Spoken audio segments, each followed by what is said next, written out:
Dear friends, the Irish province of the Institute of Christ the King Sovereign Priest presents Lenten Thoughts, live not by bread alone, but by every word from daily Mass. Why not help us to restore the Church of the Immaculate Heart of Mary as almsgiving this Lent? Go to this link. Thank you for your generosity. Fourth Sunday of Lent. Jesus feeds us. Picture to yourself our blessed Lord flying from the popularity which he had acquired and hastening all alone to the mountain.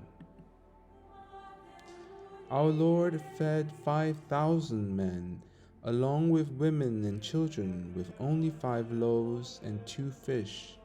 Everyone was satisfied, and there were leftovers filling 12 baskets.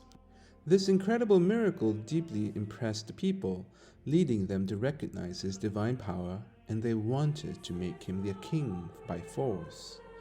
In our time, our Lord feeds not just 5,000, but all the faithful who desire it with his body and blood, not just once, but whenever we choose to approach him. He is always available for those who seek him. Christ is indeed the Lord and Sovereign of our souls, and we pledge genuine allegiance to His Majesty from our hearts with sincere devotion. Jesus did not seek worldly honors or fame.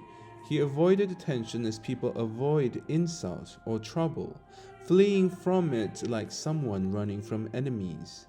Do we crave recognition above others? This desire for attention can lead to serious problems if we are not careful. It can make us proud, arrogant, and disrespectful towards others. It can fuel ambitions that harm kindness and fairness. Many people have gained fame by crushing others. Each of us should examine our hearts because vanity often leads to rash judgment and self-righteousness. If we could learn not to be vain, we'd save ourselves from a lot of frustration, all the while imitating and pleasing the Sacred Heart of Jesus. There's something deeply moving about seeing Jesus retreat from people, finding solace in the quiet of the mountains where he prays to his Heavenly Father.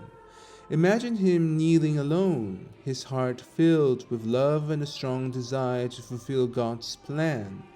He stays there until the early hours of the morning, driven by love to find his disciples walking on the sea to reach them. Being alone with God in prayer is beneficial for the soul, just as the saints did. Some, like Jesus, withdrew to deserts, others sought solitude in monastic cells.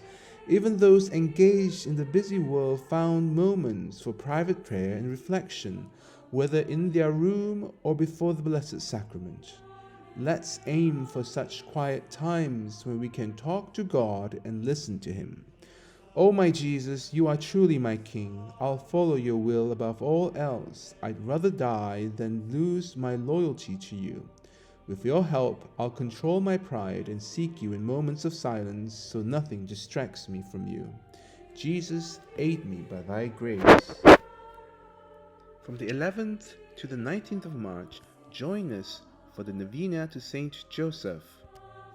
O Saint Joseph, whose protection is so great, so strong, so prompt before the throne of God, I place in you all my interests and desires. Did you enjoy today's Lenten thought? Why not help us make this former Presbyterian church worthy of the Catholic liturgy, our beloved Church of the Immaculate Heart of Mary in Belfast? To donate, go to this link.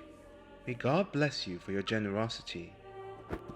And may the Immaculate Heart of Mary triumph in Ireland.